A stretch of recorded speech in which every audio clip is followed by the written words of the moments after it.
गुरुर् ब्रह्मा गुरुर्विष्णु गुरुर्देवो महेश्वरा, गुरु साक्षात परम ब्रह्म तस्मै श्री गुरुदेव नमः। अर्थात गुरु ही ब्रह्मा है, गुरु ही विष्णु है, गुरु ही शंकर है और गुरु ही साक्षात पर ब्रह्म है। उन सद्गुरुओं को मेरा प्रणाम। एक गुरु ही होता है जो हमारे जीवन को संवारता है। जिंदगी तो हम सभी जीते हैं, पर गुरु हमारी उस जिंदगी को एक नई दिशा देता है। हम सब अपने आप में बहुत ज्ञानी होते हैं, पर उस ज्ञान को कब और कहाँ इस्तेमाल करना है, ये हमें हमारा गुरु ही बताता है। एक ऐसे ही महान अध्यापक हमारे देश में भी हुए, जिन्होंने कलयुग में लोगों को न केवल अच्छी तरह से पुख्ता धर्म का ज्ञान दिया, बल्कि अपने छात्रों को ये भी बताया कि कब क्या सही है और क्या गलत। उनका कहना था कि मानव को एक होना चाहिए। मानव इतिहास का संपूर्ण लक्ष्य है। मानव जाति की मुक्ति जब ही संभव है जब देशों की नीतियों का आधार पूरे देशों की शांति के लिए होगा। हम बात कर रहे हैं डॉक्टर सर्वपल्ली राधाकृष्णन के बारे में, जो भारत के पहले उपराष्ट्रपति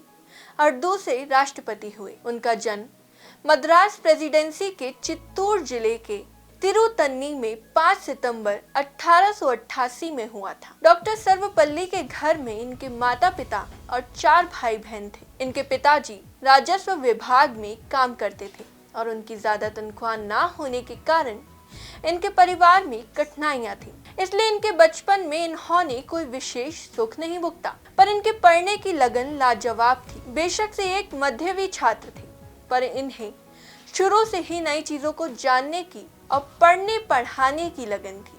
राधाकृष्णन के पिताजी धार्मिक विचारों के थे, पर इनकी पढ़ाई को लेकर इस तरह की लगन को देखते हुए उन्होंने राधाकृष्णन को क्रिश्चियन मिशनरी संस्थान लूथरन मिशन स्कूल में डाला, जो धर्मस्थल तिरुपति में स्थित है। इसी कारण से इनका बचपन तिरुपति जैसे धर्म स्थलों पर गुजरा। स्कूली शिक्षा पूरी होने के पश्चात उन्होंने मद्रास क्रिश्चियन कॉलेज में अपनी आगे की शिक्षा प्राप्त। उस समय मद्रास के ब्राह्मण परिवारों में कम उम्र में ही विवाह संपन्न हो जाता था, जिस वजह से इन्हें भी इसका शिकार होना पड़ा। शादी के वक्त उनकी पत्नी की उम्र 10 साल और इनकी उम्र 14 साल की, जो कि काफी छोटी है। पर इन चीजों से उनकी नई चीजों को जानने की जिज्ञासा कम नहीं हुई। ये क्रिश्चियन कॉलेजेस और स्कूल की बदौलत ही उन्होंने अपने धर्म को सही ढंग से पढ़ना और जानना शुरू किया। उस समय क्रिश्चियन स्कूल्स और कॉलेजेस में सभी धर्मों को गलत और केवल क्रिश्चियन धर्म को ही सर्वश्रेष्ठ कहा जाता था।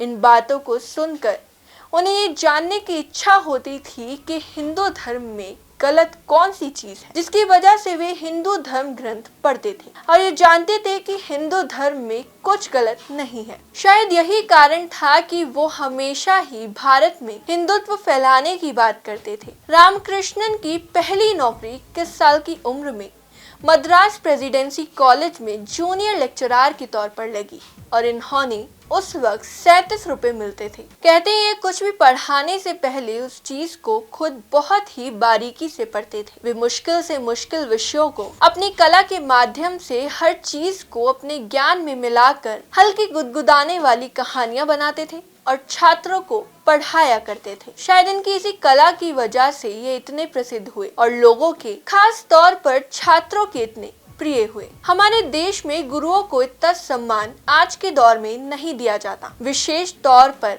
अंग्रेजी शासन के बाद से ही, जिसको देखते हुए राधाकृष्णन ने उन्हें सम्मान दिलाने का एक छोटा सा बड़ा ही प्यारा प्रयास किया, जिसके कारण आज हम सभी शिक्षक दिवस मना पाते हैं। एक बार की बात है, इनके छात्रों ने इनका जन्मदिन मनाने का सोचा। तब इन्होंने कहा, मेरा जन्मदिन अलग से मनाने से अच्छा है कि उस दिन सभी लोग मिलकर शिक्षक दिवस मनाएं। इससे शिक्षकों को भी सम्मान मिलेगा। तभी से 5 सितंबर को शिक्षक दिवस मनाया जाता है।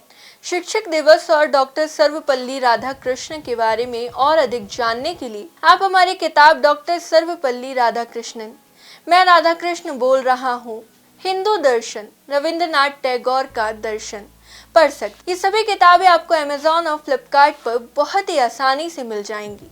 और अगर आप इसे डायरेक्टली हमसे खरीदना चाहते हैं तो स्क्रीन पर दिए हुए नंबर पर आप हमें कांटेक्ट कर सकते हैं। तो ये थी हमारी आज की वीडियो। इसी तरह की और वीडियोस के लिए हमारे चैनल प्रभात प्रकाशन को सब्सक्राइब करें, वीडियो पसंद आई हो तो इसे लाइक करें और आपका हमसे कोई भी सवाल हो तो कमेंट में जरूर बताएं। धन्यवाद।